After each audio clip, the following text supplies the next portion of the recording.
Merci de votre attention, madame, monsieur. Dans l'actualité ce soir, le dîner offert aux personnalités et enseignants des universités du Togo à l'occasion hier de l'ouverture des festivités des 10 ans de l'université de Kara. Les enseignants-chercheurs ont été distingués, décorés par le chef de l'État au cours de la soirée. La politique nationale de la justice, objet de prévalidation depuis ce matin à Lomé, c'est sur la période 2014-2018. Le document se décline en plan d'action. Nous aurons les précisions tout à l'heure de Essora Théothéo dans le journal. Enfin, l'AGOA, African Growth Opportunity Act, évoqué également ce soir à la faveur du mercredi de l'entrepreneur. Le mécanisme est peu connu des opérateurs économiques togolais et pourtant le Togo y adhère depuis 2008. Quel bilan aujourd'hui? Et voilà, madame, monsieur, le sommaire, bienvenue. Bonsoir à tous. Retour donc tout d'abord sur les festivités du 10e anniversaire de l'université de Kara. La cérémonie d'ouverture a été présidée hier, vous le savez, par le chef de l'État, Faure Gnassingbé, qui, dans la soirée, a convié les personnalités présentes à un dîner. À cette occasion, certains enseignants-chercheurs des universités ont été distingués, décorés. Le récit, Nestor Bourgeois, notre bureau à Kara.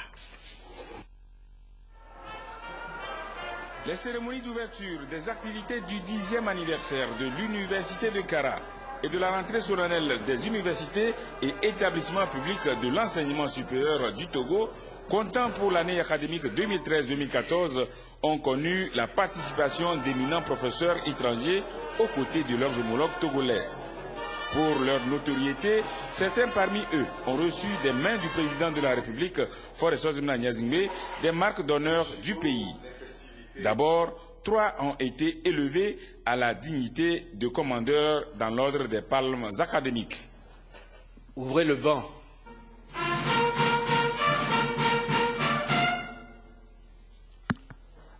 Professeur Bertrand Mbachi, en vertu des pouvoirs qui nous sont conférés, nous vous faisons commandeur dans l'ordre des palmes académiques.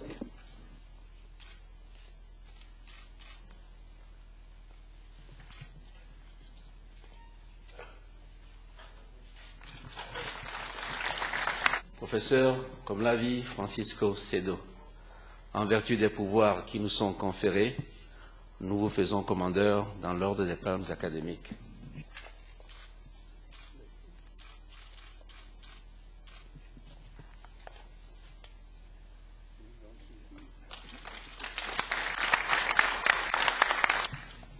Professeur Raymond Verdier, en vertu des pouvoirs qui nous sont conférés, nous vous faisons commandeur dans l'ordre des palmes académiques.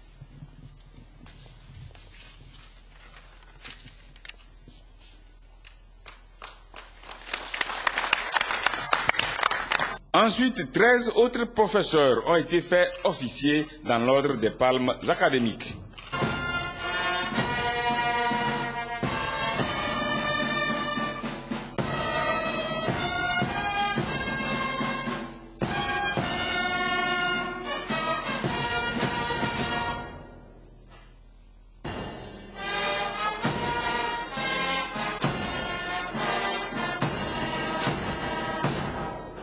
Un dîner a été offert aux invités à cette soirée, et ceci dans une ambiance de grands événements.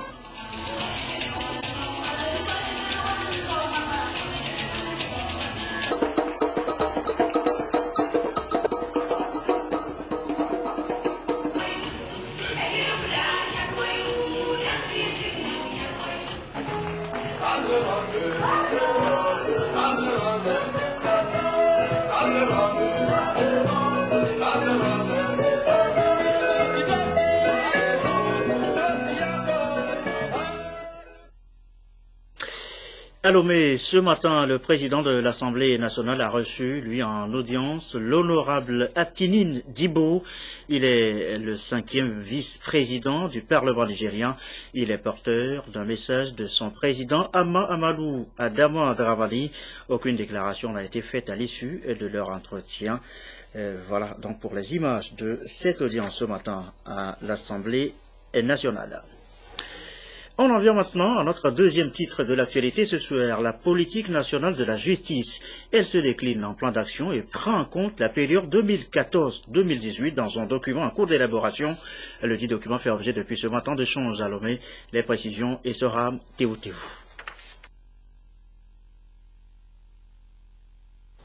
Le document de politique nationale de la justice, décliné en plan d'action, se veut un outil scientifique de gestion du ministère de la Justice et des relations avec les institutions de la République. Son élaboration intervient au terme du programme national de modernisation de la justice et prend en compte 6 domaines pouvant permettre à ce département ministériel de contribuer au développement socio-économique du pays. La politique nationale de la justice a tout d'abord pour vision d'avoir une justice juste, équitable, crédible, indépendante et accessible à tous. Et à l'horizon 2014-2018, nous entendons renforcer les capacités du secteur de la justice dans 6 domaines. Cadre juridique insulaire organisationnel, administration pénitentiaire et de la réinsertion, accès au droit et à la justice, capacité technique et professionnelle, infrastructure et équipement et mobilisation des ressources et de pilotage de la politique. 2 approches systémiques et participatives ont été utilisées dans la conception de cette politique avec pour souci de relever tous les dysfonctionnements, les tares, les carences et de proposer des solutions idoines. La prévalidation objet de cet atelier vise donc l'amélioration du document sous le regard avisé de l'Union européenne, un des partenaires financiers.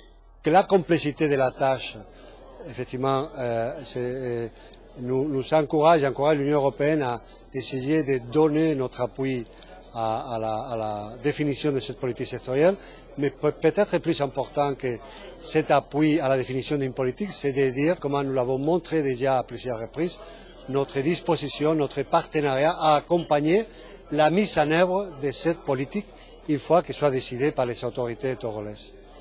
Le garde des Sceaux, ministre de la Justice, estime que le programme national de la justice, accompagné de plans d'action, est un atout inestimable dans la fixation des objectifs à atteindre. La PNJPA peut, à ce stade, être comparée à une boussole. Elle permet d'identifier le point de départ, la position actuelle et la nouvelle destination de la justice. C'est pourquoi je vous demande instamment de vous l'approprier, vous imprégner de son esprit et contribuer à son amélioration et plus tard à sa mise en œuvre de façon efficiente. La PNJPA ouvrira une aube nouvelle sur le système judiciaire, j'en suis sûr. Cette nouvelle ère offrira de meilleures conditions de travail pour les acteurs, de meilleurs textes, une meilleure formation et un meilleur respect des principes d'éthique et de déontologie des professions judiciaires. Le ministre de la Planification, M. Semondi, a abondé dans le même sens en exhortant les délégués à cet atelier à plus de perspicacité dans la mission qui leur est assignée. Avant ce document qui définit donc la politique nationale de la justice, eh bien, il y avait le programme national de modernisation de la justice togolaise. Question ce soir, quels sont les acquis de ce programme de modernisation de la justice? Les éléments de réponse dans ce dossier de la rédaction, dossier signé Essoram Tewutewu. La justice togolaise a fait des pas de géant. Les acquis sont multiformes. Ils vont des activités de renforcement de capacité des acteurs judiciaires à la construction des infrastructures en passant par la constitution d'une base de données moderne. Tout ceci grâce au programme de modernisation de la justice de 10 milliards de francs CFA lancé en 2005. Le programme de modernisation de la justice qui a été exécuté entre 2005 et 2010 n'a pas certes atteint tous les objectifs qui lui étaient assignés pour diverses raisons. Mais il y a quand même des acquis indéniables. Nous pouvons citer comme acquis le renforcement de la capacité de la chancellerie et des acteurs de la justice. D'abord, en matière de renforcement de la capacité du ministère de la Justice, on peut dire que l'effectif des cadres au ministère de la Justice a été légèrement amélioré. Nous pouvons également mettre à l'actif du programme de modernisation de la justice la création de la Cour des comptes. Il y a également le centre de formation des professions de justice. Nous pouvons également citer l'existence d'une base de données législative et jurisprudentielle. On peut accéder désormais aux textes de loi et aux décrets du Togo sur Internet, par Internet, et de même qu'à la jurisprudence togolaise. Nous pouvons également parler des infrastructures. Il y a la nouvelle cour d'appel de Lomé et de la cour d'appel de Kara qui ont été reconstruites. Il y a une prison moderne qui est construite à Palimé, mais qui attend d'être achevée. Le chapelet des réalisations de ce programme est long.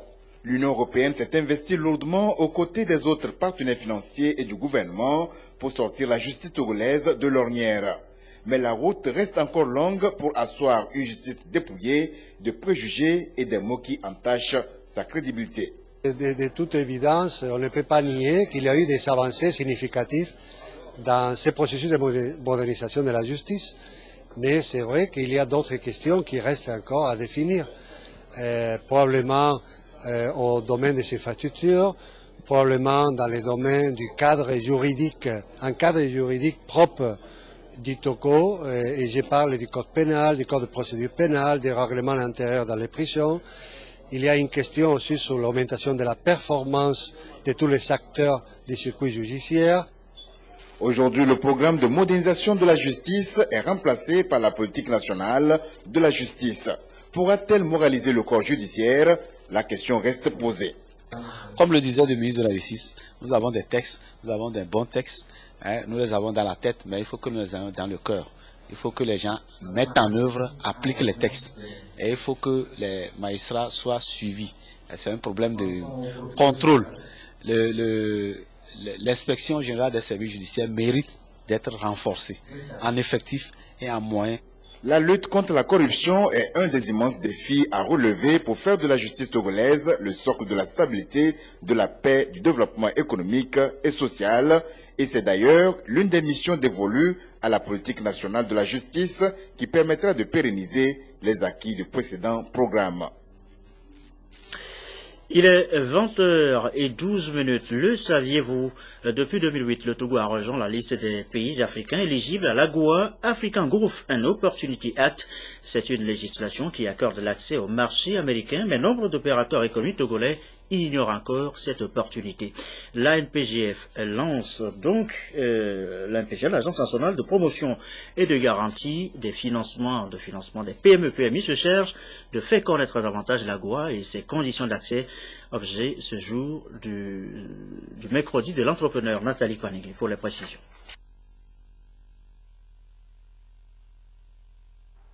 Pour ce deuxième rendez-vous de l'année 2014, le mercredi de l'entrepreneur organisé par l'Agence nationale de promotion et de garantie de financement des petites et moyennes entreprises ANPGF, en collaboration avec la Chambre de commerce et d'industrie du Togo CECIT, porte sur l'AGOA, African Growth and Opportunity Act, un instrument qui va permettre aux opérateurs économiques togolais d'aller à la conquête du marché américain.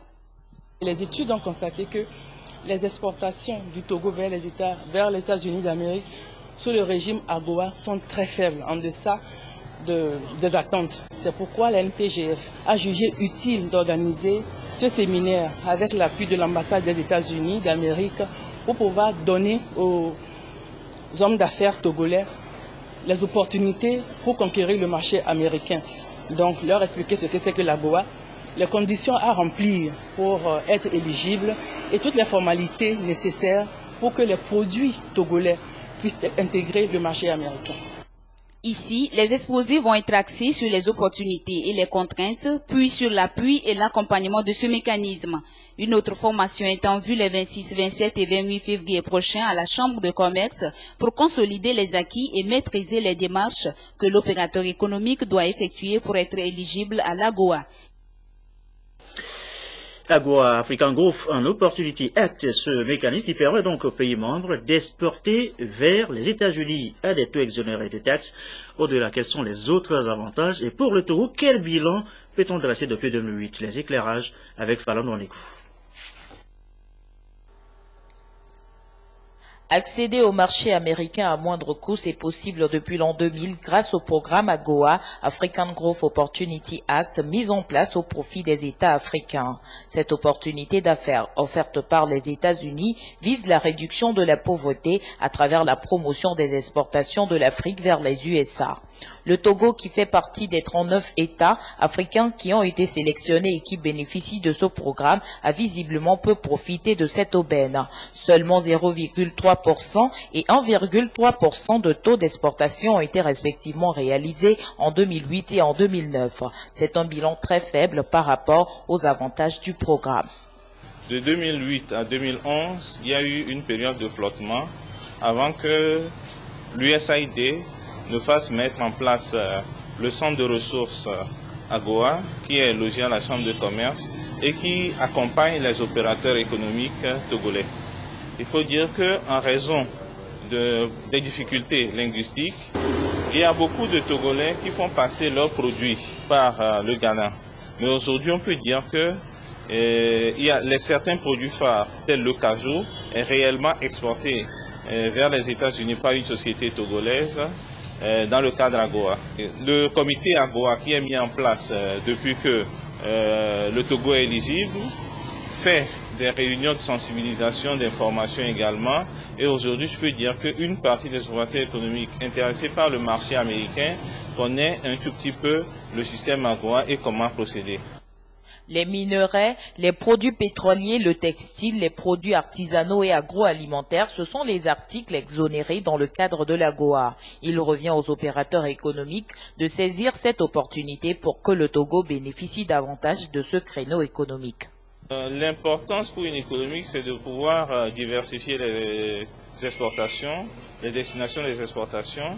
Nous avons les exportations sur les États-Unis, spécialement, qui est un marché porteur que nous pouvons conquérir. Il revient aux opérateurs économiques de tisser des relations sur le terrain aux États-Unis, ce que le centre ne fait pas. Le centre donne des informations sur comment y arriver et il revient aux opérateurs de faire l'effort pour avoir des partenaires. Ils peuvent aller directement comme ils peuvent aller indirectement. Le programme AGOA, entamé depuis l'an 2000, devrait normalement prendre fin en 2015. Le Togo pourra toujours se rattraper sur ce programme puisque sa prorogation pour quelques années est prévue par le président Barack Obama. Et dans le même registre, sachez également que nous sommes dans la semaine de la bonne gouvernance d'entreprise, une semaine décrétée par l'UEMOA et ouverte hier à Lomé par un déjeuner-débat à l'occasion de grosses sociétés togolaises ont été honorées. Distinguez leur récit à Paulin Katanga avec Charlotte Onsime. Depuis 2009, l'UEMOA a choisi le mois de février comme mois de la bonne gouvernance d'entreprise, une période au cours de laquelle le management d'entreprise est au centre de tous les débats. Et pour marquer l'occasion, le cabinet Afrique Consulting Group, promoteur de cette politique, a convié à un déjeuner-débat les directeurs et cadres de sociétés d'État et privées pour échanger sur la question avec un accent particulier sur les critères de certification sur la bonne gouvernance. Distinction décernée cette année au port autonome de Lomé et à la Société Nouvelle des Phosphates du Togo. Ce n'est qu'un encouragement pour nous au port autonome de Lomé de continuer sur cette voie parce que nous savons tout l'espoir que le gouvernement et la population placent dans cette structure que le port autonome de Lomé, vu son importance dans l'économie nationale. Et ça nous réconforte dans les efforts que nous sommes en train de faire chaque jour pour que le port autonome de Lomé puisse répondre aux aspirations, aux attentes du gouvernement et de la population.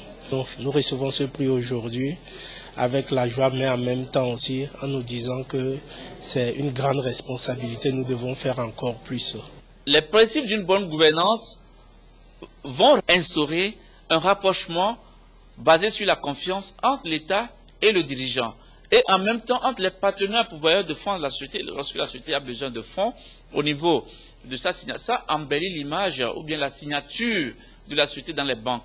À savoir que cette société n'a pas de risque majeur. La semaine de la bonne gouvernance a pour but de marquer les esprits sur les enjeux et les défis d'une gestion saine des ressources pour la rationalisation des politiques de développement afin de susciter auprès des jeunes entrepreneurs togolais une motivation supplémentaire à s'intéresser aux projets porteurs de croissance. La suite du journal, bientôt une nouvelle radio privée dans le paysage médiatique togolais, It's Radio Togo. Elle va émettre à partir de ses studios qui seront implantés à Lomé. C'est une radio 100% musicale qui a ses relais dans plusieurs pays et créée au Maroc. Cet après-midi, la ministre de la Communication a procédé à la pose de la première pierre du siège de It's Radio Togo, qui constitue également le siège régional de It's Radio Afrique. Et Créée en 2006 au Maroc, It's Radio Afrique, une radio 100% musicale à destination des jeunes, continue de conquérir l'Afrique. Et grâce à l'excellence des relations qui existent entre le Maroc et le Togo, c'est Lomé qui abritera le siège régional de It's Radio Afrique. Bientôt vont émettre de ces locaux les ondes de It's Radio Togo. Les tractations sont en cours pour l'obtention d'une fréquence. Nous sommes très focus sur la cible 12-35 ans avec un cœur de cible de 18 à 25 ans. Donc forcément, il y aura de la très bonne musique, rien que des hits. Au-delà de tout ce qui est aspect musique, voire divertissement, on propose également beaucoup de plateformes, emploi, formation, des plateformes d'éducation. On aide quand même les jeunes à réaliser en quelque sorte leurs rêves. It's Radio, c'est également toute la performance au niveau web, au niveau digital. Donc nous avons nos propres applications sur BlackBerry, smartphone, etc.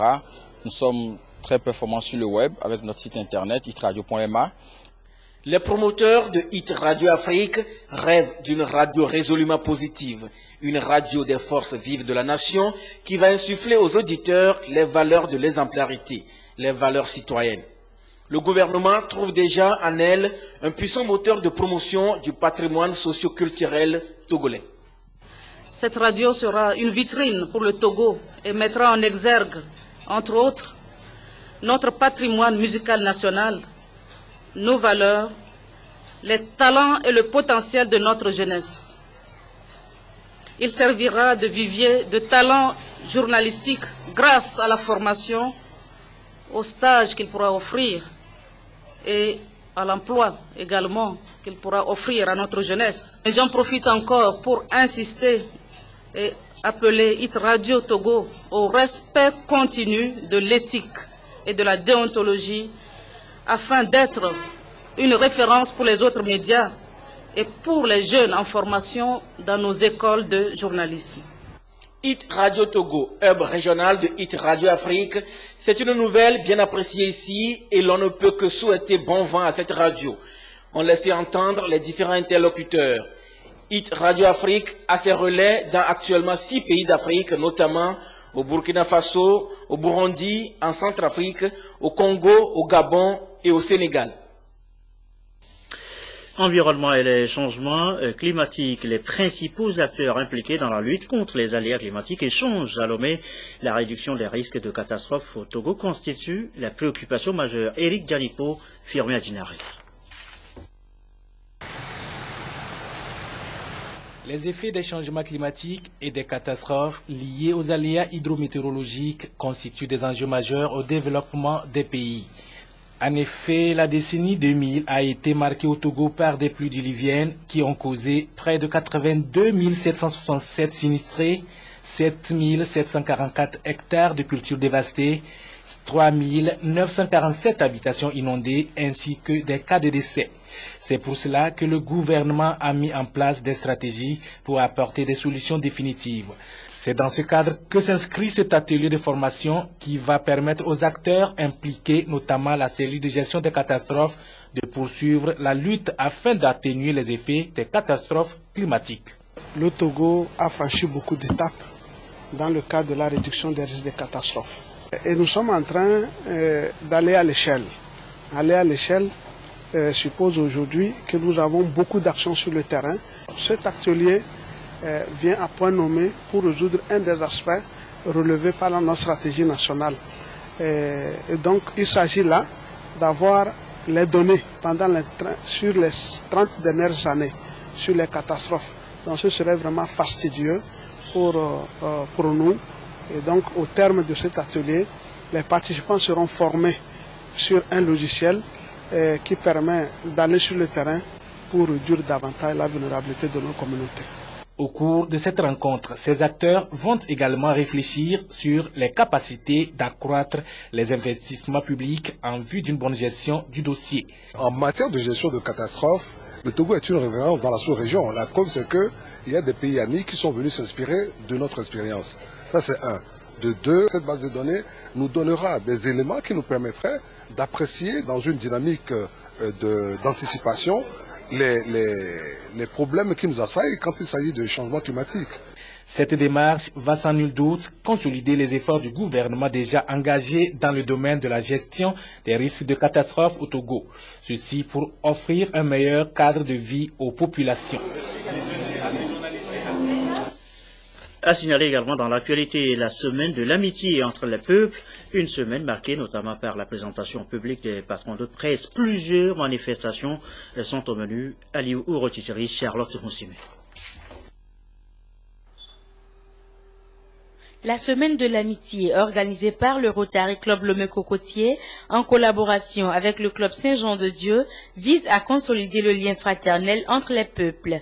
Pour le partenaire René Descamps International RDI, la paix doit être la chose la mieux partagée au monde, raison pour laquelle il entend divulguer ses valeurs au cours de cette semaine de l'amitié et œuvrer aussi pour le développement dans tous les secteurs.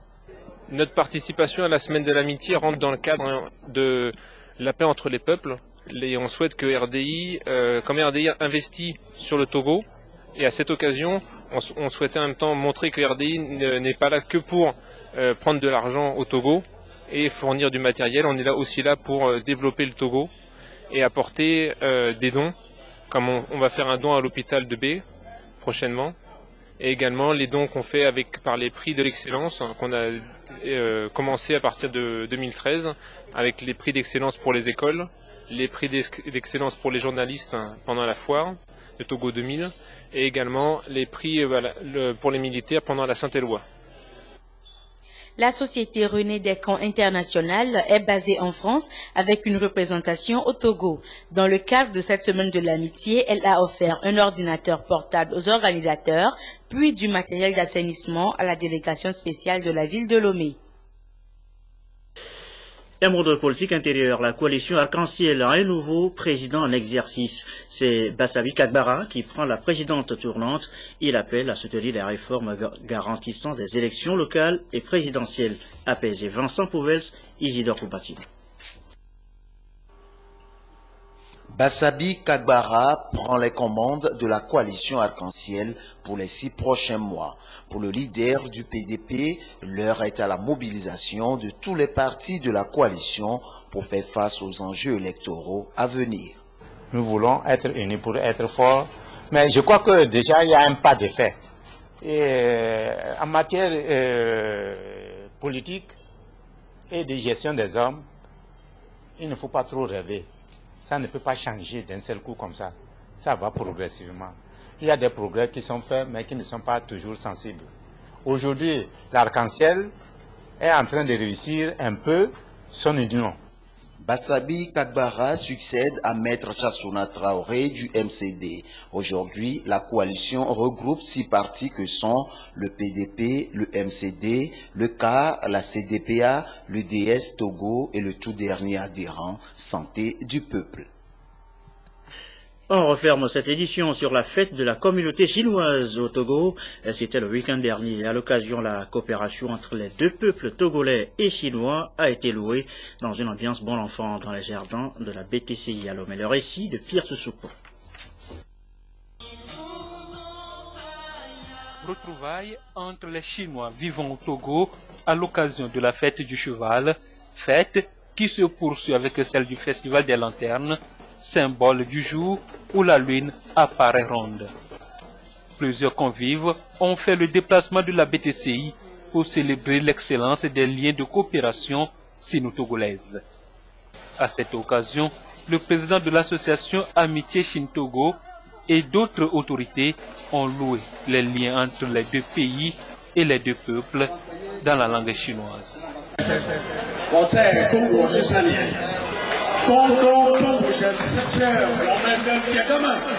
Pour l'ambassadeur de Chine au Togo, l'hospitalité togolaise est fort appréciée par la communauté chinoise. Les fruits de la coopération sino-togolaise s'illustrent à travers des infrastructures, santé, agriculture et bien d'autres domaines. Je dois aussi profiter de l'occasion pour remercier tous mes amis togolais ici présents pour votre hospitalité, pour votre amitié avec la communauté chinoise. Donc je vous souhaite aussi de bons progrès et une grande prospérité pour une nouvelle année de cheval. Il s'est félicité des mesures prises par la BTCI en créant un service spécial qui fournit des opérations en langue chinoise afin d'accompagner cette communauté dans ses transactions avec la banque chinoise pour le commerce. Plusieurs prix ont été gagnés à cette fête des lanternes. Et fin donc de cette édition du soir, la célébration des 10 ans de l'université de Kara se poursuit donc. Hier, dans la soirée après la cérémonie d'ouverture des festivités, le chef de l'État a convié les personnalités présentes à un dîner.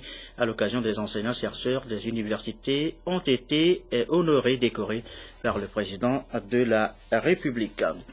La météo, juste après ce journal, nous suivrons les prévisions de Cléo Sabine Poco. Sur rendez-vous également aux alentours de 21h30, le journal de l'économie. Vous suivrez les grands axes du plan stratégique 2014-2022 relatif à la relance de la production de l'or blanc au Togo et le point sur les accords de partenariat économique entre l'Union européenne et la région ouest-africaine. Pourquoi est-il nécessaire et prudent de marquer un coup d'arrêt avant toute signature? Mathias Touglo pose donc la question ce soir avec son invité. Merci à vous qui nous suivez ce soir à Port-Gentil au Gabon sur la télévision togolaise et comme d'habitude, toujours fidèlement. Excellente fin de soirée chez vous.